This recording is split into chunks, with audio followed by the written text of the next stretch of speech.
नमस्कार दोस्तों, आज मैं आपको सूरज भगवान और धर्मराज जी की कहानी सुनाने जा रही हूँ। प्रेम से बोलिए धर्मराज जी की जय हो, सूरज भगवान की जय हो। एक समय की बात है, एक गांव में एक ब्राह्मण का परिवार रहता था। उनकी दो बेटियां थीं, उमनो और झुमनो। ब्राह्मण बहुत पेटू था, हमेशा कुछ ना कुछ खाने की ताक में लगा रहता था। एक दिन उसे पीठा पकवान खाने की इच्छा हुई तो उसने अपनी पत्नी को अपनी इच्छा बताई। पत्नी ने कहा, सो तो ठीक है, पर पीठा के लिए घर में चावल का आटा, गुड़, नारियल आदि कुछ भी नहीं है। ब्राह्मण ने कहा, तुम चिंता मत करो, मैं सब चीजों का जुगाड़ करता हूँ। वह यह कहकर भिक्षा मांगने के लिए निकल पड़ा। दिन भर इधर उधर से भिक्षा मांगकर बहुत देर रात तक घर पहुंचा। उसकी पत्नी ने पीठा बनाना शुरू कर दिया। एक भी पीठा इधर उधर न हो जाए, इसलिए वह ब्राह्मण जमकर बैठ गया। उसके हाथ में रस्सी का एक बड़ा धागा था। हर पीठे के बाद वह रस्सी में एक गांठ लगा देता था। इस तरह वह पीठे का हिसाब रखता था ताकि एक भी पीठा कम ना हो। उमनो झुमनो सो रही थीं। पीठा बनने के क्रम में आवाज होने से दोनों की नींद खुल गई। एक अपने माँ के पास जाकर बोली, मुझे भी पीठा दो ना माँ। ब्राह्मण की पत्नी जानती थी कि ब्राह्मण जितना पेटू है उतना गुस्सैल भी है। उसने कहा, बेटी यह तुम्हारे लिए नहीं है। क्यों? उमनो ने पूछा। माँ ने कहा, इसमें से अगर तुमने एक भी पीठा खाया तो तुम्हारे पिताजी जंगल में ले जाकर तुम्हें छोड़ देंगे। हमें जंगल में छोड़ते हैं तो छोड़ने दो, मुझे तो एक पीठा चाहिए। उमनो ने मचलते हुए कहा। मजबूरन माँ को एक पीठा देना पड़ा। पीठा खाकर उमनो सो गई। कुछ देर के बाद झुमनो की भी नींद खुल गई। वह भी माँ के पास आकर पीठा मांगने लगी। माँ जब उसे भी टालना चाहा तो उसने भी वही प्रश्न किया। माँ ने कहा, पीठा खाने से तुम्हारे पिताजी तुम्हें जंगल में ले जाकर छोड़ देंगे। झुमनो ने कहा, भेजते हैं तो भेजने दो। माँ ने उसे भी एक चुपके से पीठा दे दिया। पीठा खाकर झुमनो अपने दीदी उमनो के पास जाकर सो गई। ब्राह्मण की पत्नी सारी रात पीठा बनाती रही और ब्राह्मण बैठकर पीठों का हिसाब करता रहा। सारी पीठा बनते बनते सुबह हो गई। पीठा खाने के लिए ब्राह्मण इतना उतावला था कि बिना हाथ पाँव धोए, बिना नहाए, बिना पूजा पाठ किए केले का एक बड़ा सा पत्ता बिछाकर पत्नी को सारा पीठा लाकर देने को कहा। ब्राह्मण की पत्नी ने सभी पीठों को केले के पत्ते पर रख दिया। ब्राह्मण एक एक पीठा खाता जाता और रस्सी की एक एक गांठ खोलता जाता। दो पीठे कम पाकर उसने चिल्लाकर पत्नी से कहा, समझ गया तुम्हारी चालाकी। तूने दो पीठे दोनों लड़कियों को दे दिया है। यह दोनों लड़कियां मेरी एक दिन जान लेकर रहेंगी। दूसरे दिन सुबह ब्राह्मण ने दोनों बेटियों को बुलाकर कहा, चलो तुम्हें तुम्हारे बुआ के घर लेकर चलते हैं। यह सुनकर दोनों अवाक रह गईं। आश्चर्य से उन्होंने पूछा, हमारी कोई बुआ भी है क्या? हमें तो मालूम ही नहीं था। हाँ भाई हाँ, तुम्हें पहले बताया नहीं था। अब चलो चलो जल्दी करो।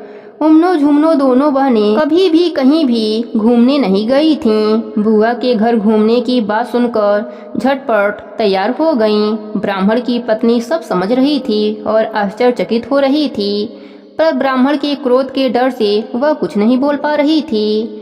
विवशतावश उसकी आंखों में आंसू आ गए और पीठा देने के कारण वह मन ही मन अपने आप को कोस रही थी। उमनो झुमनो को ब्राह्मण सारा दिन इधर उधर घुमाता रहा, फिर उन्हें लेकर घने जंगल में पहुंचा। तब तक अंधेरा हो चुका था।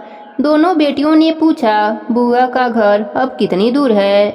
ब्राह्मण बोला, बस अब हम लोग पहुंचने ही वाले हैं, लेकिन हम लोग अब चल नहीं पा रहे हैं। दोनों बेटियों ने कहा, तो फिर तुम दोनों उस पेड़ के नीचे थोड़ा सा आराम कर लो, मेरे गोद में सिर रखकर थोड़ा सा सो लो, उसके बाद हम आगे चलेंगे। पिताजी की बात मानकर दोनों पिता के गोद में सिर रखकर सो गईं। दोनों इतनी थकी थीं कि लेटते ही उन्हें गहरी नींद आ गई। सुनहरा अवसर देखकर ब्राह्मण ने दोनों बेटियों का सिर गोद से उठाकर सिर के नीचे पत्थर रख दिया। फिर जेब से एक आलते की शीशी निकालकर आलते को इधर उधर छिड़क दिया। उधर सोचा कि जब दोनों बेटियां उठेंगी तो आलते को खून समझकर सोचेंगे कि कोई जानवर उसके पिता को घायल करके उठाकर ले गया। वह अपने बेटियों को जंगल में छोड़कर घर वापस आ गया। पहले झुमनों की नींद खुली। अपने पिताजी को वहां न पाकर वह घबरा गई। उसने सोचा निश्चय ही पीठा खाने के अपराध के कारण उसके पिता उसे जंगल में छोड़कर चले गए हैं। उसने उम्नो को जगाया। उसे विश्वास नहीं हो रहा था कि उसके पिताजी इस तरह छोड़कर जा सकते हैं। वह चारों ओर फैले आलते को खून समझकर बोली, लगता है पिताजी को बाघ उठाकर ले गया है। उम्नो ने पूछा, फिर हमारे माथे के नीचे पत्थर कहाँ से आ गया? हाँ, यह बात तो है, उम्नो ने कहा। हमें याद है वह समय जब हम पिताजी के गोद में सिर रखकर सोए थे। अगर बाघ पिताजी को ले गया होता तो हमारे सर के नीचे ईंट कौन रख जाता? निश्चय रूप से पीठा खाने के अपराध में पिताजी ने हमें जंगल में छोड़ दिया है, झुमनों ने कहा। झुमनों की बात उसे सच लगी, परंतु अब वह क्या करें? चारों ओर घना जंगल, जंगली जानवरों की आवाजें। अब वे क्या करेंगी? कहाँ जाएंगी? झुमनों ने कुछ देर तक सोचने के बाद कहा, दीदी, इस समय हमें धैर्य से काम लेना होगा। चिंता करने और रोने धोने से कोई लाभ नहीं होगा। पहले हमें किसी सुरक्षित आश्रय की खोज करनी चाहिए। सामने एक विशाल बरगद का पेड़ है, उसकी ओट पर हम रात बिता सकते हैं। फिर उन्होंने बरगद के पेड़ की ओट में रात बिताया। सुबह होते ही वह जंगल से बाहर निकलने के लिए तेज कदमों से चलने लगी। कुछ दूर जाने पर उनकी दृष्टि कुछ देव कन्याओं पर पड़ी। वे कोई पूजा कर रही थीं। उन्हें देखकर दोनों ने सोचा, यह किसकी पूजा कर रही हैं? तभी किसी की आवाज उन्हें सुनाई पड़ी, यह लोग सूरज भगवान और धर्मराज जी की पूजा कर रहे हैं। क्यों? यह दोनों ने पूछा। उत्तर मिला, दरिद्रता से मुक्ति पाने के लिए। उम्नो झुमनो उस ओर बढ़ चलीं। वहां उनके खड़ा होते ही पूजा का कलश उलट गया। देव कन्याएं चिल्ला उठीं, कौन है यह पापीन? क्या चाहती हो तुम दोनों? वह दोनों बोली, हम अत्यंत असहाय हैं। हमारे पिताजी कल रात हमें जंगल में छोड़कर चले गए थे। घूमते घूमते हम यहाँ आ पहुँचे हैं। हम पर दया कीजिए। उनकी कातरवाड़ी को सुनकर देव कन्याओं का मन पसीज गया। उन्होंने कहा, जाओ सामने के तालाब में स्नान करके आओ, फिर हमारे साथ पूजा करना। दोनों उम्नो झुमनो तालाब में स्नान करने गई। पानी में पैर रखते ही तालाब का सारा पानी सूख गया। उन लोगों ने वापस आकर देव कन्याओं को सारी बात बताई। तब तक देव कन्याओं ने दूब की एक अंगूठी तैयार कर दिया, उन्हें दिया और कहा, पहले इसे तालाब में फेंकना, फिर उसमें उतरना। किसी भी प्रकार की असुविधा नहीं होगी। दोनों उम्नो झुमनो तालाब के पास पहुँचे और दूब की उस अंगूठी को उस तालाब में फेंक दिया। देखते ही देखते तालाब पानी से भर गया और वह दोनों उसमें स्नान कर लौटी। पूजा समाप्त होने पर देव कन्याओं ने उन्हें वर मांगना सिखाया। देव कन्याओं के कथनानुसार दोनों बहनों ने सूरज भगवान और धर्मराज जी के सम्मुख अपनी मनोकामना प्रकट करी। उन्हें प्रणाम करके भगवान का प्रसाद और कलश लेकर घर की ओर चल पड़ी। रास्ते में एक जगह दोनों ने देखा, एक छोटे से तालाब में ढेर सारे कर्मी के साग हैं। उन्हें साग तोड़ने की इच्छा हुई। दोनों ने जैसे ही तालाब की ओर पैर बढ़ाया, एक सोने का सिर उम्नो के पैर में उलझ गया। उम्नो ने उठाकर कपड़ों में छिपा लिया। उसके बाद दोनों घर की ओर चल पड़ी। घर पहुंचने पर उनके पिता ने उस सोने के सिर को देखा तो घबराकर चिल्लाते हुए बोले, यह क्या है? इसे यहाँ क्यों लेकर आई हो? क्या हमारे हाथों में हथकड़ी लगवाओगी? पिताजी, आप क्या कह रहे हैं? हम तो साग तोड़ने गए थे, हमें तो यह वहाँ यहाँ मिल गया। तुम्हारे कहने से कुछ नहीं होता, तुरंत इसे फेंक दो। यह कहकर ब्राह्मण ने सोने के सिर को फेंक दिया, लेकिन आश्चर्य, वह सिर फिर से लौटकर आ गया। ब्राह्मण अवाक, ऐसी घटना उसने पहली बार देखी थी। उम्नो झुमनो ने जंगल में देव कन्याओं से हुई भेंट और सूरज भगवान और धर्मराज जी की पूजा की सारी बातें अपने माँ को और पिताजी को बताई। ब्राह्मण की पत्नी ने सारी बातें सुनने के बाद बेटियों द्वारा लाई गई पूजा के कलश को घर में स्थापित कर दिया और माँ उसकी पूजा करने लगी। देखते ही देखते उसके घर का सब कुछ बदल गया। ब्राह्मण की पत्नी को चांद सा पुत्र हुआ।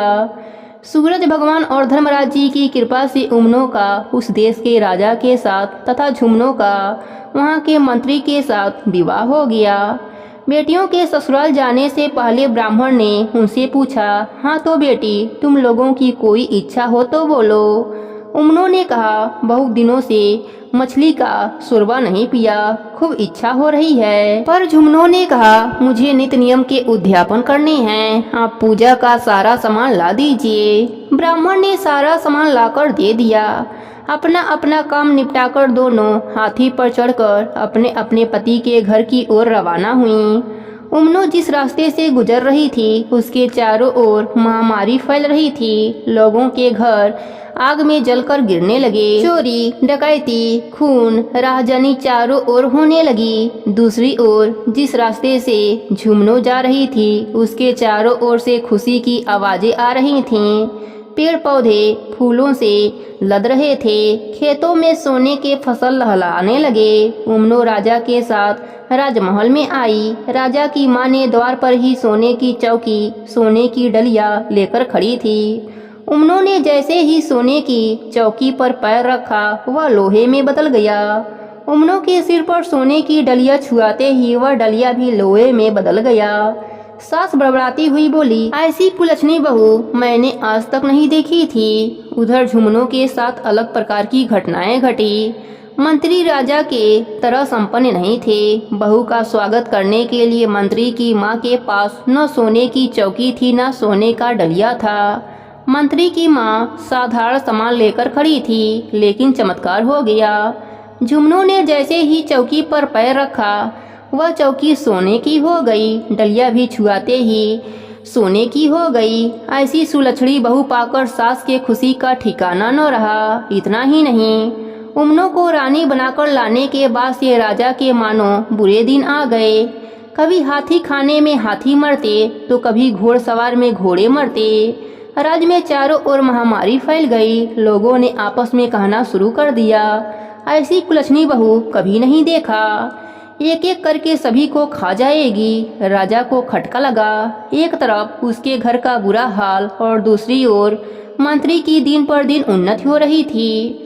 एक दिन राजा ने मंत्री से साफ शब्दों में पूछा कि यह सब कैसे हो रहा है भाई। मंत्री बोला, यह तो मैं भी नहीं समझ पा रहा हूँ। राजा ने कहा, चाहे जो कुछ हो, कुलच्छनी बहू मुझे नहीं चाहिए, कल ही उसकी गर्दन कटवा देना।